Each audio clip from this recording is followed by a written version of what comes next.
Well, no Russians in the lineup for the final of the men's quadruple sculls. Russia, of course, who won the Olympic title. Well, what a lineup here, Dan.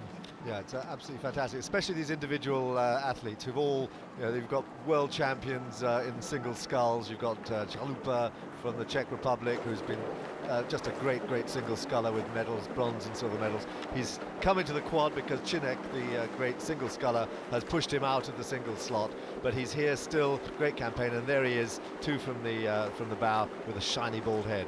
And enjoying being in a boat. Now, Estonia, the three leading boats here, Estonia, the Czech Republic and Slovenia, have not raced each other yet this year in the World Cups, so that's going to be an interesting outcome. And Poland in there, who are a very strong crew, second in the world in 2002, third in 3003 and fourth in Athens. So will they turn that around and move back towards the podium? Here we go.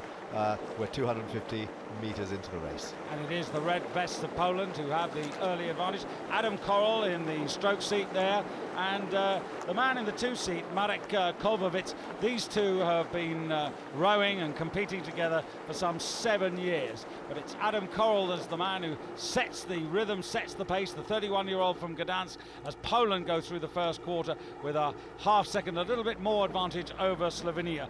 And now we're going to find out, Dan, whether the finish has taken the sting out of the Slovenians. Istok Chop and Lukas Biku will really close down on in the double sculls. That's right.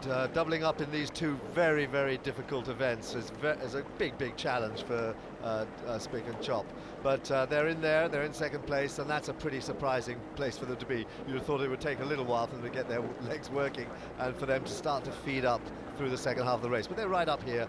I'm very impressed with how well together the Polish quad are. They're moving very beautifully. But there's Chop sitting in the front of the Slovenian quad, head down there of Spick, keeping well in there, watching the wheels of the man in front of him, making sure that he doesn't put a foot wrong.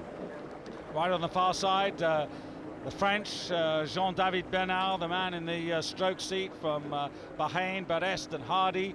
Hardy, of course, bringing experience into that French quad. The Ukrainian, the Estonian quad, they're sitting very tall and upright. But what I like about the way the Poles are rowing is they're really picking it up well together at the front end of the stroke.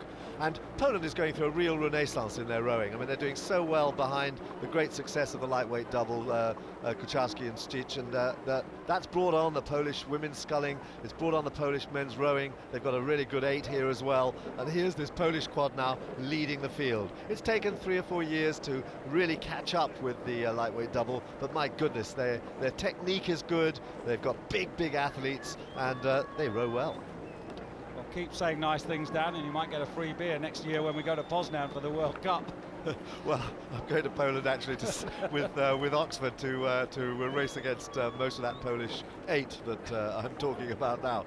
But this quad really is pretty good, and up with them there, surprising with Chop and Spick after their double sculls race yesterday. There they are, moving that boat along very sweetly indeed. Look, they don't bounce the boat. The boat just keeps running in that Slovenian boat, and what Chop is able to do is to translate the fantastic efficiency and effectiveness that he has as a single sculler. He translates that into a crew event here.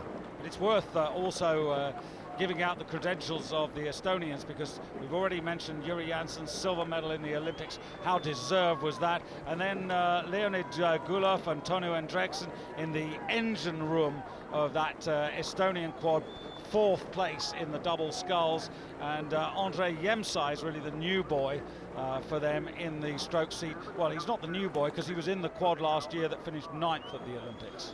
But Jansen sitting in the bow seat there of the Estonian boat, he's really a great character on the scene there. He won his first gold medal as a single sculler back in 1990.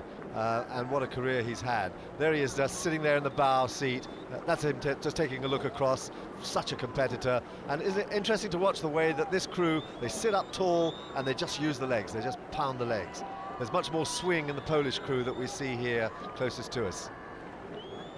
Estonia beginning to move between Poland and Slovenia. But Poland still solid rhythm. Yeah, they sit low. Look, you don't see the heads lifting up hard. A quick look there from the stroke man. They're all a bit anxious looking across there. They're up now at 38 strokes a minute, really pushing on hard. Surprising not to see Germany anywhere there. Germany out the back of the field. Germany with really such a record in this event, but they're just not there in the field at all, out near the back. But Poland really holding on, really strong, sitting low, driving the legs and keeping their form. And they're almost there, just a few strokes to go to the line. Slovenia mounting a challenge on the far side. Estonia still in the bronze medal position.